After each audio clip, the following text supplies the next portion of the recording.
শুরু থেকে আদম হওয়া তিনি পৃথিবীতে ঈশ্বর তৈরি করেছিলেন। তার সমস্ত কর্তৃত্ব তিনি পাইছিলেন পশু পাখির উপরে, পৃথিবীর উপর সমস্ত বিষয়ে রাজত্ব করার জন্য। কিন্তু একটা অবাধ্যতা, একটা ফলের জন্য তিনি প্রতিহত হয়েছিলেন এবং তিনি এদেন উদ্যান থেকে তিনি বেরিয়ে গেছিলেন।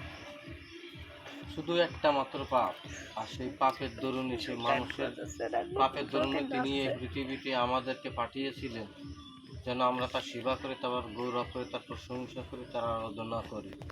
কিন্তু ঈশ্বরের সাথে যে একটা ঘনিষ্ঠ সম্পর্ক ছিল আদম হবার, সেই ঘনিষ্ঠ সম্পর্ক কিন্তু ছিল না, শুধু একটা মাত্র ফলের জন্য। ফল খাওয়ার কারণে একটা পাপ হয়েছিল। আর এই মানুষ পাপ করার জন্য কিন্তু এদেন উদ্যান থেকে ঈশ্বর তাদেরকে এই পৃথিবীতে পাঠিয়েছিলেন, বের করে দিয়েছিলেন। আর মানুষকে এত ভালোবাসলেন তিনি তৈরি করে, তার নিজের আকৃতি করে। আর তাই তিনি পরিকল্পনা করলেন যে এই মানুষকে আমি কীভাবে কাছে নেব। তাই প্রভু যীশু খ্রিস্ট স্বয়ং তিনি আবার মানুষ রূপে এই পৃথিবীতে তিনি জন্ম নিলেন। আর তিনি এলেন কিরা? যীশু খ্রিস্ট। আমরা যদি যীশু খ্রিস্টকে বিশ্বাস করি, আমরা যদি যীশুর কথা মেনে চলি, আমরা যীশুকে হৃদয়ে গ্রহণ করি, তাহলে অবশ্য তিনি আমাদেরকে পাপ থেকে উদ্ধার করবেন। কারণ তার কাছে সমস্ত ক্ষমতা রয়েছে পাপ থেকে উদ্ধার করা।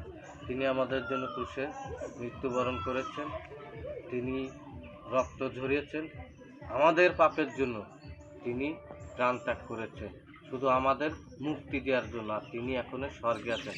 আমরা বিশ্বাস করি যে তিনি স্বর্গে আছেন।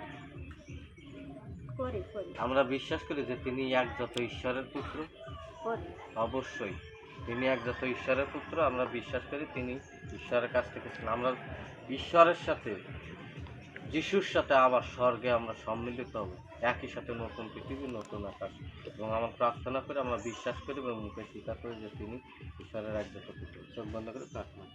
জয় আমার স্বর্গস্থ পিতা, প্রভু তোমাকে ধন্যবাদ করি, তোমার তোমার আরাধনা করি যে সুন্দর সময় তুমি আমাদেরকে উপস্থিত করছে। সরকারকে প্রভু তোমার অঞ্চলে রাখতেছে, সরকার প্রভু তোমাকে বিশ্বাস করেছে, গ্রহণ করেছে, প্রভু মুক্তিদাতা হিসেবে তোমাকে স্বীকৃতি দিয়েছে। তাই তোমাকে ধন্যবাদ করি। সন্তানকে তোমার পরিবারের সদস্য করে নেওয়ার জন্য তোমাকে ধন্যবাদ করি এবং এই সন্তানকে তুমি আশীর্বাদ যুক্ত করো প্রভু, যেন তোমাকে সে মতো আশীর্বাদ যুক্ত করো। সামনে যে প্রার্থনা রয়েছে প্রভু, সেই পরীক্ষার্থী আছে প্রভু সামনে, তার সন্তান, সেই সন্তান যেন সুন্দরভাবে সেই পরীক্ষা দিয়ে উত্তীর্ণ হতে পারে প্রভু। সেই সুন্দর একটি উজ্জ্বল রেজাল্ট নিয়ে যেন তোমার সাক্ষাৎ উপস্থিত হতে হবে, তুমি সে মতো আশীর্বাদ করো। টুকুকে কাকাকে প্রভু তোমার চঞ্চলে রাখতে চাই, তুমি তাদেরকে আশীর্বাদ যুক্ত করো। কাকা গাড়ি চালায়, তুমি তার যাত্রাপথ সরকার সমস্ত বিপদ আবার অমঙ্গলতার হাত থেকে রক্ষা করো প্রভু। তাদের অর্থনৈতিক, তাদের খাদ্য, বস্ত্র, বাসস্থান যা প্রয়োজন প্রভু তুমি তাদেরকে যোগাই দিও। তারা যেন তোমাকে ধন্যবাদ দিতে, তোমার গৌরব প্রশংসা করতে পারে,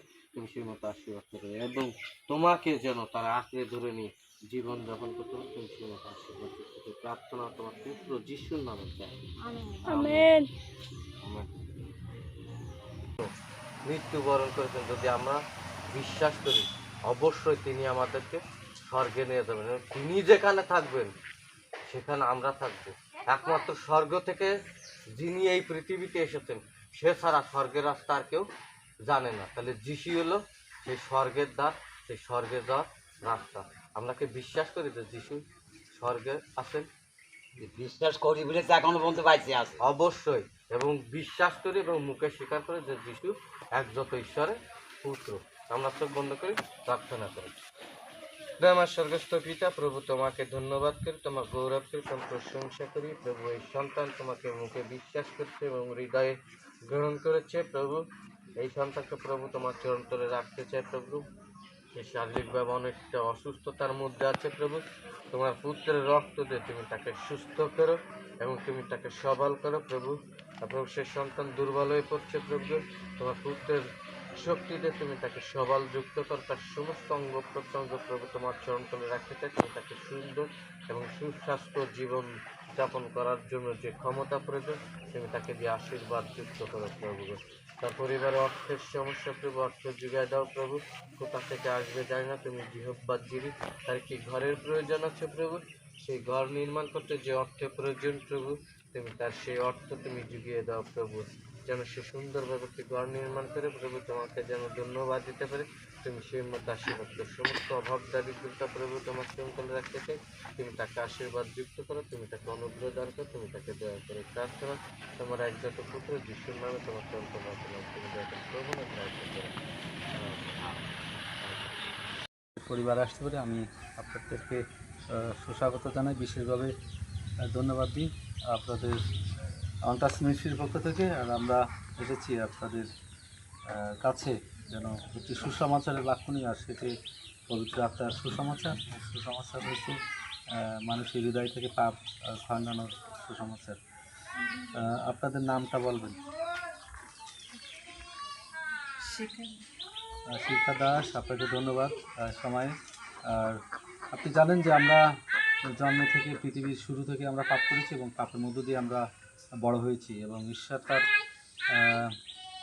তার সন্তানকে ভালোবেসে, প্রভু যিশুকে ভালোবেসে তিনি মনুষ্যরূপে ঈশ্বর তার সন্তানকে প্রভু যিশু খ্রিস্টকে পৃথিবী পাঠালেন যেন আমরা পরিত্রাণ পেতে পারি। আর সেই পরিত্রাণটা আসছে তিনি আমাদের জন্য, আমাদের পাপের কারণে, শুধু আমাদের নয় বিশ্বের সমস্ত মানুষের পাপের কারণে তিনি ক্রুশে মৃত্যুবরণ করলেন, এবং ক্রুশের রক্ত দ্বারা তিনি আমাদেরকে পাপ থেকে মুক্তি করলেন, এবং সেই মুক্তির মধ্যে দিয়ে আমরা পরিত্রাণ পেয়েছি। আপনি যদি বিশ্বাস করেন মনে প্রাণে যে প্রভু যীশু খ্রিস্ট একমাত্রই ত্রাণকর্তা, তাহলে আপনি আপনার পাপ থেকে আপনি মুক্তি পাবেন। ঈশ্বরের কাছে নিজেকে পাপের স্বীকার করা এবং প্রভু যীশু খ্রিস্টকে আমাদের পাপের জন্য যে ক্রুশে মৃত্যুবরণ করেছে, তার ধার্মিকতা এবং তার পুনরুত্থিত হয়েছেন, সেই সত্য বিশ্বাসী হয়ে আমরা যদি তাকে গ্রহণ করি, তাহলে নিশ্চিত আমরা সে মুক্তি আমরা পেতে পারি। আর এখানে বাইবেলের কথা বলা হয়েছে, তুমি মরণ পর্যন্ত যদি বিশ্বাস করো, তাহলে আমি তোমাকে জীবন মুকুট দেবো। আর বাইবেলে পবিত্র বাক্যে কথা বলা হয়েছে, যদি আমরা মরণ পর্যন্ত তাকে বিশ্বাস করি এবং তার মধ্য দিয়ে, অনুগুলোর মধ্য দিয়ে আমরা চলতে পারি, তাহলে আমরা সেই জীবন মুকুট, আমরা সেই স্বর্গলাভ আমরা করতে পারি। আপনাদের পরিবারে আমরা আবার আসবো, এবং আপনাদের পরিবারের মধ্যে দিয়ে আমরা প্রভু বাক্য আমরা আবারও দিতে চাই, এবং আপনাদের ফোন নম্বর, আপনাদের সাথে আমরা যোগাযোগ করব। এই বাক্য শোনার জন্য আপনাদেরকে ধন্যবাদ। সকালবেলায় আপনাদের পরিবারে আসতে পারি। আপনার নামটা একটু বলবেন? সঞ্জয় দাস, আপনাকে ধন্যবাদ। আমরা এসেছি অন্টাস মিনিস্ট্রির পক্ষ থেকে আপনাদের পরিবারে আমাদের সেই মহান সৃষ্টিকর্তা প্রভু যীশু খ্রিস্টের সেই বাণী নিয়ে, আর আপনাদের সম্মুখে সেই কথা আমরা বলতে চাই। আর আসলে পৃথিবীতে ঈশ্বর আমাদের সৃষ্টি করেছেন, এবং তার সৃষ্টির মধ্য দিয়ে আমরা আছি, এবং আমাদেরকে তিনি তার মনুষ্যরূপে আমাদেরকে সৃষ্টি করেছেন যেন আমরা প্রভু যীশু খ্রিস্টের আরাধনা করতে পারি। এবং আর সৃষ্টির শুরুতে আমরা খুবই যত্নবান ছিলাম। ঈশ্বর আমাদেরকে তার মনুষ্যরূপে সৃষ্টি করেছেন, তিনি আমাদেরকে অত্যাধিক ভালোবাসেন, কিন্তু আমরা পাপ করেছি, এবং সেই পাপের মধ্য দিয়ে ঈশ্বরের আমরা অবাধ্য হয়েছি। এটি হলো আমাদের পাপ। পৃথিবীতে আমাদের এই পাপের রাজত্বটা শুরু হয়ে গেল। ঈশ্বরের সেই নিখুঁত সম্পর্কের মধ্য দিয়ে ঈশ্বরের সাথে যে মনুষ্যের সাথে সম্পর্ক ছিল, সেই সম্পর্কটা ভেঙে গেল, পাপের ফলে ভেঙে গেল। এই পাপটা হলো আমরা ঈশ্বরকে অস্বীকার করেছি, ঈশ্বরকে আমরা বুঝতে পারিনি। কিন্তু ঈশ্বর তার সৃষ্টিকে অত্যন্ত ভালোবাসেন, এবং সে ভালোবাসার মধ্য দিয়ে তিনি তার মানব জাতিকে এতটাই ভালোবাসেন যে তিনি প্রভু যীশু খ্রিস্টকে তিনি পৃথিবীতে পাঠালেন। ঈশ্বর তার প্রিয় পুত্র প্রভু যীশু খ্রিস্টকে তিনি পাঠালেন, এবং তিনি আমাদেরকে পাপের জন্য ক্রুশে মরলেন, এবং তিনি রক্ত ঝরালেন। তার রক্ত দ্বারা আমাদের সমস্ত পাপ সকল আমাদেরকে ক্ষমা করে দিলেন। এবং আমরা এখন আমাদের জীবনে যে পাপ রয়েছে, আর সে পাপের মধ্য দিয়ে আমরা জীবনযাপন করছি, আর সেই পাপের যদি আমরা পরিত্রাণ পেতে চাই, সেই পরিত্রাণের আমরা এখন সিদ্ধান্ত নিতে পারি যে আমরা কীভাবে